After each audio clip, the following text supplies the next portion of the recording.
جہنم اللہ کے عذاب کے خزانے کا ایک ذرہ ہے، جیسے ساری جنتیں اللہ تعالی کی نعمتوں کے خزانوں کا ایک ذرہ ہے۔ پھر کائنات کا یہ چھوٹا سا نظام جو ان قریب ختم ہونے والا ہے، یہ اللہ کا خزانہ کیسے ہو سکتا ہے؟ کائنات قدرت کا مظہر ہے، قدرت کائنات میں نہیں ہے۔ قدرت کائنات کا مظہر ہے کہ اللہ کی قدرت کائنات میں ظاہر ہوتی ہے، اور اس لیے نہیں کہ اس کے بغیر اللہ کر نہیں سکتے، اس لیے کرتے ہیں تاکہ دیکھیں کہ ایسا تو نہیں کہ مسلمان بھی غیروں کی طرح زمین کا تشکر پر آ جائے کہ بھائی زمین کا شکریہ ادا کرو، دیکھو زمین تمہیں غلہ دے رہی ہے، زمین تمہیں غلہ دے رہی ہے، زمین کا شکریہ ادا کرو۔ کفار مکہ یہ چاہتے تھے کہ ٹھیک ہے محمد صلی اللہ علیہ وسلم اللہ کے وحدانیت کو بیان کرتے ہیں، کریں، لیکن تھوڑا سا ہمارے بتوں کی طرف بھی توجہ دیں اور ان کو ایسا بالکل ناکارہ اور بیکار خیال نہ کریں۔ طواف کرتے ہوئے ان کے آگے سے ذرا سے جھک کر چلے جایا کریں تاکہ اختلاف ختم ہو جائے، تاکہ اختلاف، جی ہاں، آج کل لوگ اختلافات کو ختم کرنے کے لیے مصالحت چاہتے ہیں کہ کیا ہو جائے؟ مصالحت ہو جائے۔ کیا ہو؟ مصالحت کرو تاکہ اختلاف ختم ہو جائے۔ محمد صلی اللہ علیہ وسلم سے بھی کفار مصالحت چاہتے تھے۔ سنو میں کیا کہہ رہا، محمد صلی اللہ علیہ وسلم سے کفار مصالحت چاہتے تھے کہ آؤ دیکھو مل جل کر رہیں اور چند باتیں آپ ہماری مان لیں، چند باتیں ہم آپ کی مان لیں، اس طرح آپس میں مل جل کر رہیں۔ یہ کفار چاہتے تھے کہ ذرا آپ اللہ کی وحدانیت کو بیان کرنے میں نرمی اختیار کریں، ایسا ہمارے بتوں کا انکار نہ کریں، تو ہم بھی آپ کے معبود کو معبود مان لیں گے، آپ ہمارے معبودوں کو معبود مان لو، تاکہ مل جل کر رہیں، تاکہ مل جل کر رہیں۔ بس کیا بتاؤں، اس زمانے کے بھی ہائے ہائے، جب اللہ کی توحید کو بیان کرنے کا مزاج ختم ہو جائے گا تو پھر مسلمان ایسی شکلوں کو سوچے گا جس سے غیروں کے ساتھ کچھ مصالحت کی شکل نکل آئے۔ وہ کہیں گے ہاں بھائی مسلمان بچے بھی کہا کریں زمین کیجئے، تاکہ یہ نہ ہو کہ بھائی ہم تو زمین کا شکریہ ادا کریں، مسلمان اللہ کا شکریہ ادا کرے۔ سوچے تو صحیح، اس زمانے میں سب سے بڑا خطرہ اس بات کا ہے کہ مسلمان اللہ کے غیر کے تشکر پر آ جائے۔ نہیں، شکر کرنا صرف اللہ کا حق ہے، صرف اللہ کا حق ہے۔ شکر کا مطلب یہ ہے کہ نعمت کی نسبت اللہ کی طرف کرنا، نعمت کی نسبت اللہ کی طرف، نعمت کی نسبت کرنا، یہ شکر کا خلاصہ ہے۔ اللہ کی ذات کی طرف نعمت کی نسبت کرنا یہ شکر کا تقاضا ہے، اللہ کی ذات کی طرف نعمت کی نسبت کرنا یہ شکر کا تقاضا ہے۔ میں نے عرض کیا کہ ہم کیونکہ نظام کائنات کو قدرت سمجھتے ہیں، اس لیے یہ سمجھتے ہیں کہ جو اسباب سے لے رہے ہیں وہ قدرت سے لے رہے ہیں، حالانکہ جنہیں اللہ کی ذات سے لینا آ جاتا ہے ان کے نزدیک اسباب کی حیثیت ختم ہو جاتی ہے، اسباب کی حیثیت ختم ہو جاتی ہے تو وہ عمل کی آواز پر اسباب چھوڑ کر ایسے چلے جاتے ہیں گویا ان کا ان اسباب سے کوئی تعلق ہی نہیں تھا۔ یہ حضرت صاحب حضرت نے عنوان قائم کیا ہے حضرت صحابہ میں کہ صحابہ اللہ کے حکموں پر اور نماز اور دین کے تقاضوں پر دنیا کو ایسا چھوڑ دیا کرتے تھے گویا ان کا دنیا سے کبھی کوئی تعلق نہیں تھا، ایسے چھوڑ دیا کرتے تھے۔ کیوں؟ اس لیے کہ ان کے نزدیک سبب انتہائی غیر یقینی اور اعمال انتہائی یقینی، اس لیے ان کے لیے اسباب کا چھوڑ دینا بہت آسان تھا. وہ اس سوچ کو چھوڑ دیتے کہ اس سے کچھ ملنے والا نہیں ہے, اس سے کچھ ملنے والا نہیں ہے. انہیں اسباب کے مقابلے میں اعمال کا یقینی ہونا ایسا نظر آ جاتا تھا کہ ان کے لیے سبب کا چھوڑنا ہی کامیابی دکھلاتا تھا. سبب کا چھوڑنا کامیابی دکھلاتا تھا. یہاں اسباب کا چھوڑنا ناکامی دکھلاتا ہے, وہاں اسباب کا چھوڑنا کامیابی دکھلاتا تھا کہ میں نے سبب کو حکم پر چھوڑا ہے, اللہ کامیاب کرنے والے ہیں. اسی لیے اللہ نے بعض صحابہ کے باغات کو سال میں دو مرتبہ باغات سے پھل دیا ہے. ایک صحابی نے آ کر عرض کیا کہ میں تو قرض سے تنگ آ گیا ہوں, اگر میں سال ہر سال سارے باغ کی آمدنی قرض میں دوں, اپنے گھر ایک کھجور لے کر بھی نہ جاؤں, تو میں سمجھتا ہوں کہ میرا قرض ادا نہیں ہوگا. فرمایا پھل توڑ لیا ہے؟ کہ جی ہاں, سارا باغ کا پھل ٹوٹا ہوا ہے, ہر قسم کی کھجوروں کا الگ ڈھیر لگا ہوا ہے. فرمایا چلو باغ میں, اور جتنے بھی لوگ ہیں جن کا حق تمہارے ذمہ ہے سب کو بلا لو. اعلان کر دیا کہ جس کا ہمارے ذمہ حق ہے وہ آ جائے. چنانچہ روایت میں ہے سب آ گئے. فرمایا کہ جتنا ہے تمہارا حق لے جاؤ اس میں سے تول کر. کہتے ہیں صحابی سارا قرضہ ادا ہو گیا, مگر مجھے کہیں ایک کھجور کی جگہ خالی نظر نہیں آتی تھی کہ یہاں سے کوئی کھجور اٹھائی گئی ہے. سارا قرضہ ادا ہو گیا, ایک کھجور کی جگہ کہیں خالی نظر نہیں آتی تھی. تم ہم سے لینے کے والے راستے پر تو آؤ, ہم سے لینے کے راستے پر تو آؤ. کیا بتائیں, کمائی کے اسباب کو اللہ کا ضابطہ سمجھتے ہیں. تجارت ضابطہ نہیں ہے, زراعت غلہ لینے کا ضابطہ نہیں ہے, دوا شفا لینے کا ضابطہ نہیں ہے, ہتھیار حفاظت کا ضابطہ نہیں ہے, ورنہ باڈی گارڈ خود ہی مار دیتے ہیں. اللہ اکبر. جو ملک ہتھیار اپنی حفاظت کے لیے بناتا ہے ان کے ہتھیار انہی کے خلاف استعمال ہوتے ہیں. کیا عجیب اللہ کا نظام ہے. اللہ کے ذات سے لینے والے ضابطوں پر آؤ. کائنات ضابطہ نہیں ہے. تو میں نے عرض کیا ایک وعدہ یہ ہے کہ اللہ تعالیٰ ایسی کا صرف دیتے ہیں جہاں گمان خیال نہیں پہنچتا. ایک وعدہ یہ ہے کہ یہ آدمی تقوی اختیار کرے گا, ہم اس کے کام میں آسانی پیدا کر دیں گے. کام میں آسانی, من یتق اللہ یجعل لہ من امرہ یسرا, کہ ہم متقی کے کام میں آسانی پیدا کر دیں گے. کیسے آسانی؟ آسانی کا مطلب یہ نہیں ہے کہ آپ نے ایک سبب اختیار کیا اور اس میں کوئی رکاوٹ پیش نہیں آئی. ہمارے تو اس زمانے میں آسانی کا مطلب یہ سمجھا جاتا ہے کہ کام میں کوئی رکاوٹ پیش نہیں آئی تو یہ کام آسانی سے ہو گیا. سنو, آسانی کا کیا مطلب ہے؟ جو آدمی تقوی اختیار کرتا ہے ہم اس کے کام میں آسانی پیدا کر دیتے ہیں. میں بتاتا ہوں کیسی آسانی. اللہ اکبر.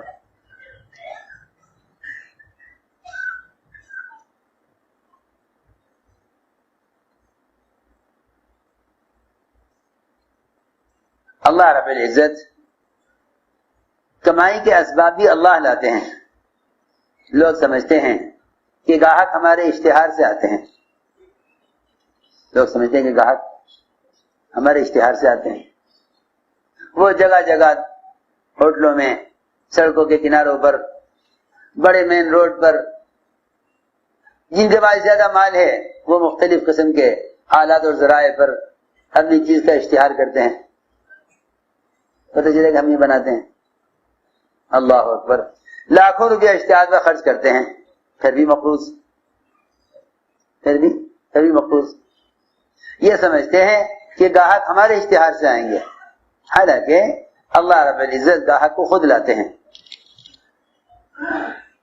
تبھی لاتے ہیں نماز کے وقت, دیکھنے کے لیے کہ یہ گاہک کو دیکھتا ہے اس وقت یا اذان کو سن کر نماز کے لیے آتا ہے. اگر نماز کو ضائع کر دے تو اللہ اس کے مال سے اس کے دل کو پھیر دیتے ہیں. سارا مال دیکھ کر ریجیکٹ کر دیتا ہے، سارا مال دے کر فیل کر دیتا ہے. یہ حیران ہوتا ہے کہ آخر کیا بات ہے، اتنا اچھا مال ہے اور لینے کو تیار نہیں ہے.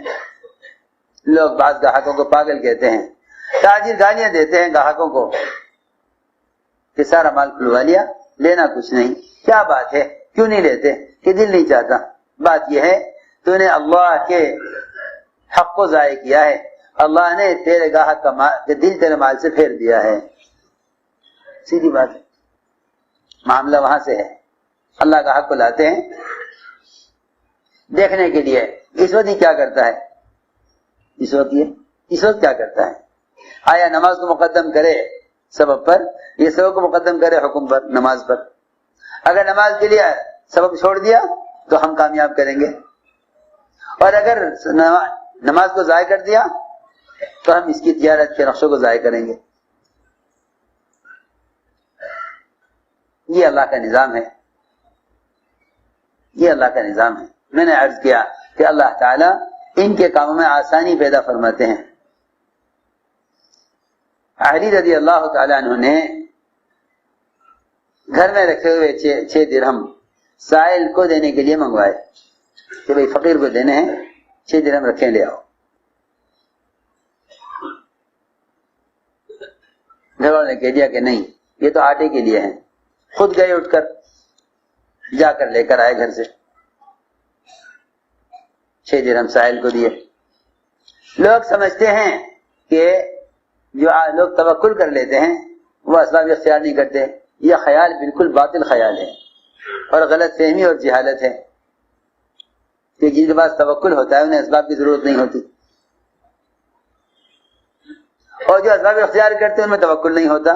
یہ جہالت ہے، یہ جہالت ہے. اسباب کے اختیار کرنے سے، اسباب کی اختیار کرنا توکل کے خلاف نہیں، اور توکل کرنا اسباب کے خلاف نہیں. لوگوں نے ان دونوں چیزوں کا الگ الگ کر دیا کہ بھئی اگر توکل ہے تو اسباب میں کیوں لگ رہے، اور اگر آپ اسباب میں لگ رہے تو آپ کے پاس توکل نہیں ہے. یہ خیال باطل خیال ہے. علی رضی اللہ تعالی عنہ نے 6 درہم سائل کو دے دیا. یہ تو توکل ہے، یہ تو توکل ہے. سنو غور سے، 6 درہم سائل کو دیے، یہ توکل ہے. ہاں میں نے اللہ کو دیے ہیں، اللہ مجھے دیں گے. میں نے اللہ کو دیے ہیں، اللہ مجھے دیں گے. کیا کرتے؟ کیا گھر میں بیٹھے رہتے خاموش کہ اللہ دیں گے؟ نہیں. تجارت کی. کیسے تجارت کی؟ ایک آدمی گزرا اونٹ لے کر. میں کیسا اونٹ ہے یہ؟ بیچو گے؟ کہ ہاں بیچوں گا. کتنے کا ہے؟ کہ بھائی یہ اونٹ 140 درہم کا ہے. حضرت نے فرمایا اونٹ ہم نے لے لیا ہے مگر ہم ابھی قیمت اس کی نہیں دیں گے. نہ کہا جی کوئی بات نہیں، رکھو، دے دینا. اونٹ رکھو، آپ دے دینا. زمانہ اچھا تھا، زمانہ اچھا تھا. اس زمانے کے تاجر دوسروں سے نفع لینے کے لیے تجارت کرتے ہیں، اس زمانے کے تاجر دوسروں کا نفع پہنچانے کے لیے تجارت کرتے تھے. اس لیے اللہ تعالیٰ دونوں کے لیے سہولت کرتے تھے، گاہک کے لیے بھی اور مالک کے لیے بھی. ہاں اس زمانے میں جتنے بھی ہیں، حکام سے لے کر عوام تک، سر جگہ تاجر، ڈاکٹر، انجینئر، جو جس شعبے میں کام کر رہا ہے اس کا جذبہ دوسرے سے فائدہ اٹھانے کا ہے. ڈاکٹروں کی ڈاکٹری میں بھی اس لیے سہولت اور شفا نہیں رہی کہ مریض سے انتفاع کا جذبہ ہے، مریض سے فائدہ اٹھانے کا ارادہ ہے. حالانکہ بیچارہ مریض ہے، مریض تو خدمت کا محتاج ہے. مریض تو خدمت مریض تو اس کا محتاج ہے کہ اسے خدمت کی جائے، نہ کہ اسے خدمت لی جائے. سارے جتنے بھی ڈاکٹر ہیں مریضوں سے خدمت لیتے ہیں. ارے سنو تو صحیح میں کیا کہہ رہا، مریضوں سے خدمت لیتے ہیں. اتنا پیسہ آپ کو دینا پڑے گا پہلے، اتنا بعد میں دینا پڑے گا. وہ بیچارے بہت سے لوگ تو ایسے ہیں کہ وہ امراض کو پالتے ہی اس لیے ہیں کہ ان کے پاس علاج کا انتظام نہیں ہے. کیونکہ ڈاکٹروں کا خیال یہ ہے کہ اس زمانے میں ڈاکٹری وہ کمائی کا ذریعہ ہے، حالانکہ پہلے زمانے میں طب اور ڈاکٹری یہ کمائی کا ذریعہ نہیں تھے، کمانے کا ذریعہ عیب سمجھا جاتا تھا کسی کا علاج کر کے پیسے لینا. ارے ایک تو وہ بیچارہ محتاج علاج کے لیے، پھر آپ ایک مسلمان ایک انسان کا علاج کر کے پیسے لیں.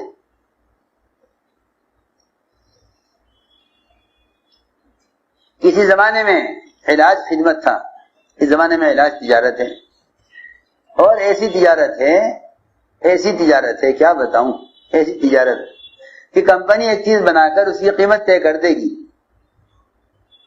کمپنی ایک چیز بنا کر اس کی قیمت طے کر دے گی، لیکن علاج میں کوئی قیمت، کوئی حد، کوئی لمٹ نہیں ہے، جتنے چاہے پیسے مانگ لو. ہاں جتنے چاہے پیسے مانگ. مریض بیچارہ مجبور ہے، کیا کرے، وہ پیسے دے گا وہ، کیونکہ اس کو تکلیف ہے، اندر اس کو اندر تکلیف ہے. میں نے اس لیے عرض کیا کہ طب اور ڈاکٹری یہ فائدہ اٹھانے کے لیے نہیں بلکہ فائدہ پہنچانے کے لیے تھے. یہی وجہ تھی پرانے زمانے میں اطباء جو ہوتے تھے وہ اپنا کوئی کاروبار کرتے تھے اور لوگوں کا علاج مفت کر دیا کرتے تھے. نسخہ بنا کے دے دیا کہ بھائی یہ ہے، یہ دوا اسے ملا کے کھا لو، وہ خود دوا خرید کے کھا لیا کرتا تھا. اس زمانے میں سب سے بڑی تجارت وہ ڈاکٹری ہے. اس زمانے میں ڈاکٹری سے کمانا عیب تھا، ڈاکٹری سے کمانا عیب سمجھا جاتا تھا. ہم نے عرض کیا کہ یہ جو نفع اٹھانے کا مزاج ہے نا دوسروں سے، اس نے تمام اسباب کی برکتیں اٹھائی ہوئی ہیں. ہر ایک کا جذبہ دوسرے سے فائدہ اٹھانے کا ہے، فائدہ پہنچانے کا جذبہ نہیں ہے. پھر خیانت ہے، ہر آدمی مال دیتے ہوئے ڈرتا ہے. اس نے کہا لیجیے اونٹ یہاں باندھ دیتا ہوں، آپ دے دیجیے پیسے. ادھر یہ اونٹ والا اونٹ باندھ کے گیا، ادھر دوسرا آدمی آ گیا، بھائی اونٹ کس کا ہے؟ کہ ہاں جی ہمارا، کیا بات ہے کہ بیچو گے؟ ہاں ضرور بیچیں گے. کتنے کا ہے؟ کہ 200 درہم کا. 200 درہم 200 درہم لیے، اونٹ بیچا، 140 درہم اونٹ والے کو دیے، 60 درہم گھر لے گئے. 60 درہم گھر لے گئے. لوگ فرائض کو ضائع کر کے کمانا چاہتے ہیں کیونکہ سبب کو اصل سمجھا ہے. لوگ فرائض کو ضائع کر کے کمانا چاہتے ہیں. حضور اکرم صلی اللہ علیہ وسلم نے جن اعمال پر جو وعدے کیے ہیں ان وعدوں کو اصل نہیں سمجھتے. چنانچہ علی رضی اللہ تعالیٰ عنہ 60 درہم گھر لے گئے،